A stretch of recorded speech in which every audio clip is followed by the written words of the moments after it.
Welcome back to this video. My name is Rafi Yakub right here, and today's video I'm going to show you on how to activate developer mode in Brave browser on Android device. So let's see. But before we dive into the tutorial, if you find this tutorial useful and you're operating new to this channel, remember click on that subscribe, turn on the notification bell for more useful tutorial like this. So with that being said, let's get started. The very first thing you need to do is to head over to your Brave browser. I'm going to simply click on it. And then the next thing you need to do is to click on this three dots from the bottom side. Then the next thing you need to do is to head over to settings.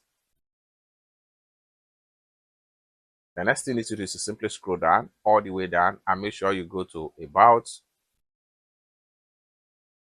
Then under the application functions right here, what you need to do is to continue to tap on it until you enable developer mode. So tap more to enable more one.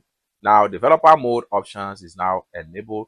We can simply exit from here, and then by the time I refresh my settings sections right here, you will see my developer mode right here. As you can see right here, we are now enable developer mode. It's as simple as that. So basically, this is how to simply enable developer mode in Brave browser. I hope you really got value for this video. If you find this video useful, give this video a big like, and also remember to subscribe to the channel, turn on the notification bell for more useful tutorial like this. Thank you so much for watching, and I hope to see you in my next video. Bye for now.